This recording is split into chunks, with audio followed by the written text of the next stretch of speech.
खुलल बाटे दिल के दरवाजा हो,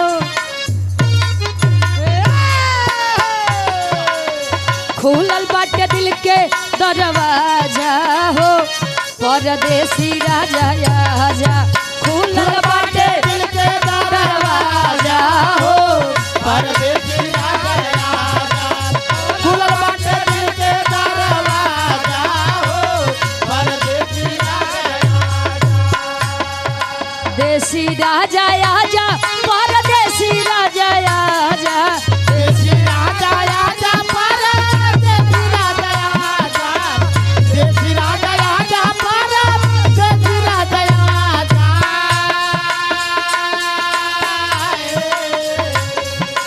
देसी राजा आजा, परदेसी राजा आजा।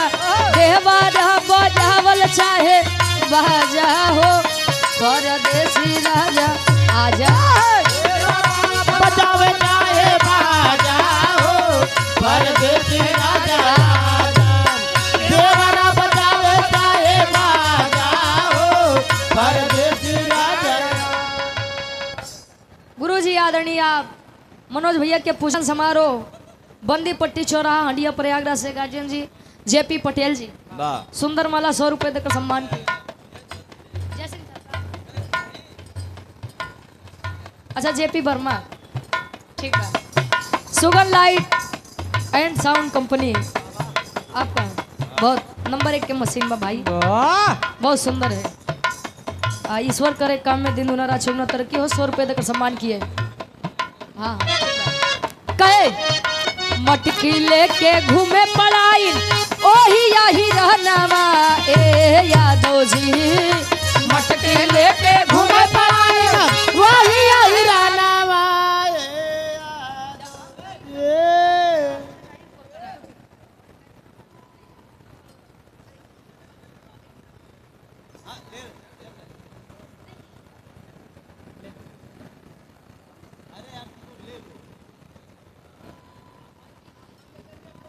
ये बिरहा जगत की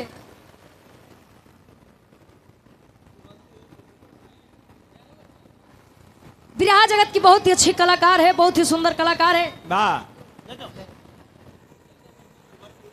उभरती हुई कलाकार है। राज भैया कहाँ गया? पीछे गया। नीलम सिंह जी 12 बंकी से ये सुंदर माला और ढेर सारा मैं पुरस्कार ईश्वर करे। गायकी में 4 चांद लगे। और जवाबी बिरहा मुकाबला रखा गया है 10 जनवरी को गृह प्रवेश के उपलक्ष्य में, जिसमें गायक कलाकार के रूप में है ये नीलम सिंह जी और मनोज यादव हमारे गार्जियन जी। बड़का भैया कहाँ गया? हनुमानगंज में। तो आप लोग पहुंच के कार्यक्रम को सफल बनाइएगा। आदरणीय आप यूट्यूबर हैं सनी कुमार यादव जी SDY बिरहा ग्रुप 50 रुपया। काम में दिन दुना रात चौगुना तरक्की हो। लड़की कहे भैया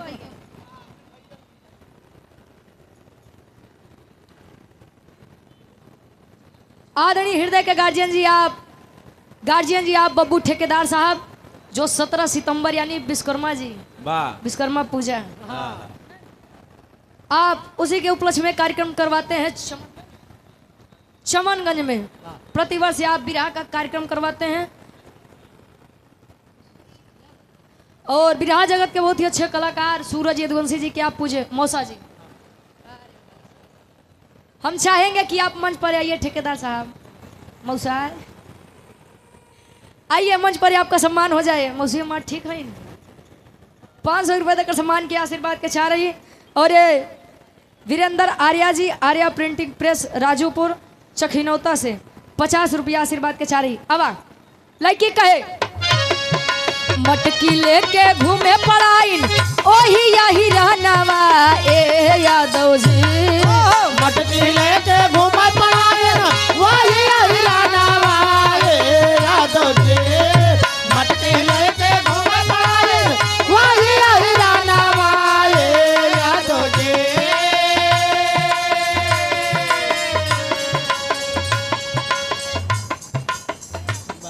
फेर बदल कर लीजिए। अच्छा तू ले बका। हाँ माला तू ले माल यार कह दिया। ये पूछे गार्जियन जी सम्मानित अब तो देखा रिश्तों जुड़ गया भाई।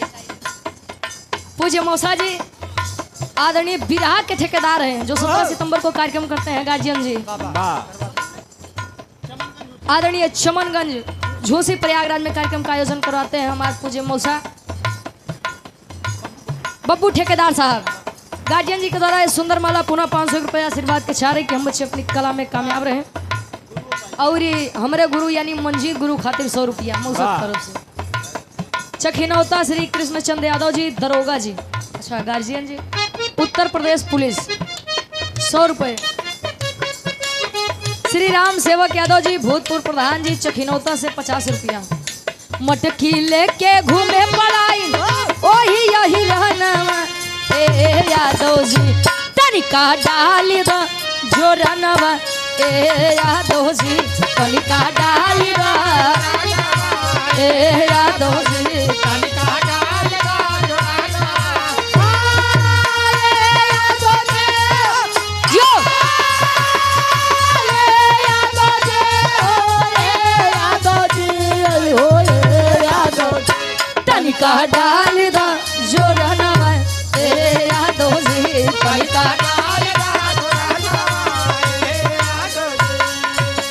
डॉक्टर शमशेर सिंह पटेल जी ग्राम रमईपुर हनुमानगंज से 100 रुपया देखा। मालाहा से मालाहा खेवाई नहीं लेला मालाहा से मालाहा खेवाई नहीं लेला मालाहा से मालाहा खेवाई नहीं लेला। मंजीत भैया धोबिया से धोबिया धोवाई नहीं लेला धोबिया से धोबिया धोवाई नहीं लेला धोबिया से धोबिया धोवाई नहीं। अच्छा क्या हो गुरु हमारे चला जाए क्या बोली सो। आदरणीय हृदय के गार्जियन जी आप अंतर सिंह यादव जी मैनेजर साहब आशीर्वाद हॉस्पिटल छिवैया से 50 रुपया। बिरहा के बहुत मर्मज्ञ श्रोता। अरे छोड़ा है यार बिरहा सुने बिरहा वो सुनाए थे भाई कहे परेशान है यार पेटे में जिन लात मारे अब मरता ही है कि अपना देते ना दूसरे देहू नहीं देते। अनिल फल वाले भैया जी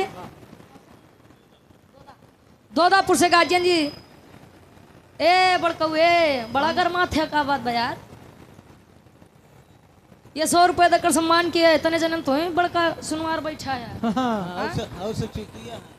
अरे यार एक बार 50 रुपया गार्जियन जी। रोहित यादव जी जो कि प्रधान पद के आप भावी प्रत्याशी हैं चखनौता से आशीर्वाद के चाह रही कहे धोबिया से धोबिया धोवाई नहीं लेला धोबिया से धोबिया धोवाई नहीं लेला धोबिया से धोबिया धोवाई नहीं लेला। मांगेल नौआ तना देली नौनिया मांगेल नौआ तना देली नौनिया मांगेल नौआ तना देली नौनिया मांगेल नौआ तना देली नौनिया है नौनिया रे मारतिया मुस्की जवनिया है नौनिया रे मारतिया मुस्की जवनिया है नौनिया रे मारतिया हाँ मुस्की जवनिया मुस्की जवनिया हो मुस्की जवनिया है नौनिया रे मारतिया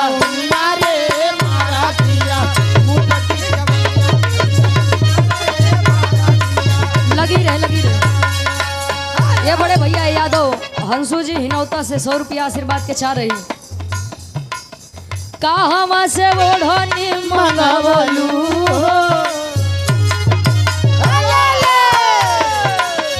कहाँ से ओढ़नी मंगवलू जे हमें लागल झालर मोतिया कहाँ से ओढ़नी मंगवलू जे हमें लागल झालर मोतिया जे हमसे ओढ़नी मंगवलू जे हमें लागल झालर मोतिया।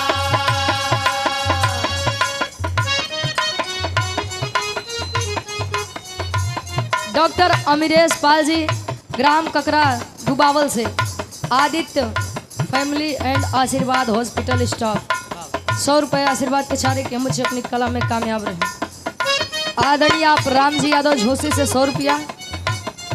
लागल झालर मोतिया हो, लागल झालर मोतिया, लागल झालर मोतिया हो, लागल झालर मोतिया, लागल झालर मोतिया हो, लागल झालर मोतिया, लागल झालर मोतिया हो, लागल झालर मोतिया, कहवा से ओढ़नी मंगवलू हो, जे हमें लागल झालर मोतिया, कहवा से।